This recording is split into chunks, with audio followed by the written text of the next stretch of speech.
મને વાળાના માલિકને મળવું પડશે. વાડાના માલિકે તો આત્મહત્યા કરી હતી લાગે છે. વાળાની માલિકને હાથમાં તો હશે ને? હાથમાં? વાળાની માલિકને હાથમાં તો ભરાવી પડશે. પાછું નવું વાળાને બીજી કરવી પડશે. પવિત્ર પાણી છાંટી દે વાળા.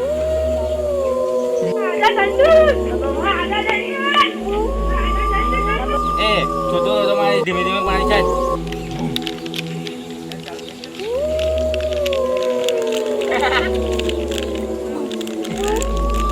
એ બુધાયો હું છું. વ્યવસ્થિત કરવા જા. મારી પાડે મને એમ ભૂત કાઢો. એ ભૂત બાળો. વાડામાં એક ચોપડી પડી છે, એમાં ભૂત કાઢવાની રીત છે. બૂમ બૂમ હા આજો પાછા. બાબા એ કોણ હતો? એ બાળાના માલિક હતો. શું કીધું આપણે કોઈ ઝંડે કાઢવાનો ઉપાય? એ પાછળની જલ્દી પાછળ પૂછતા કે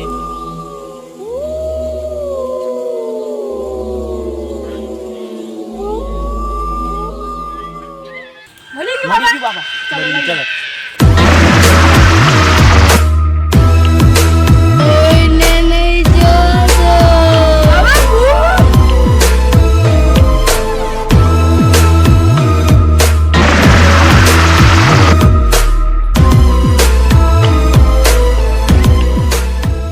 ભાઈ બાબાને આત્માને શાંતિ આલે. શું બાબાની આત્માને શાંતિ આપે? તારી વાતમાં કોઈ વેત જ નહીં. દો ને બાબાનો જ. શું બાબા દેવ થઈ ગયા? સવાર થતા આપણે પણ દેવ ના થઈ જઈએ. ધ્યાન રાખવું પડશે. એકાદ જણ વધારે ખાઈ જાય. ચોપડી તો ખોલો. જણ ભગવાન બી મને ભાઈ બીક લાગે છે પહેલાથી. જંડને મારવાનો એક જ રસ્તો છે. જો અંધારું થયા પહેલા જંડના વાળ કાપી દેવામાં આવે તો તે જંડ મરી જશે. એટલે આપણે અંધારું થતા પહેલા આપણે જંડને મારી નાખવું પડશે. જો જંડે બાબાને મારી નાખ્યા અને આ વૈશાખનું પાણી પણ ચોરી દીધું. હવે આપણે કુંડે કઈ રીતે ભગાડીશું? કોઈ ઉપાય છે આપણા પાસે?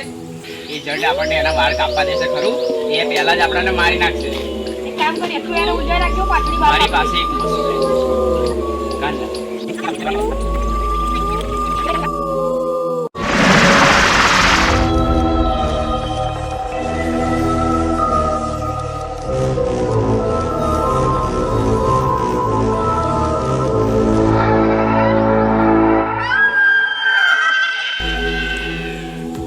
છોડી દે ને. શું થોડી થોડી વાર આવીને અમને હેરાન કરે છે? થોડાક બાલ જોઈએ છે નહીં આખો મોડો કરી દેવાના તને. તમે ના બોલો વચ્ચે. ક્યારી ખાવી ભાગી જાય થી. બચાવો.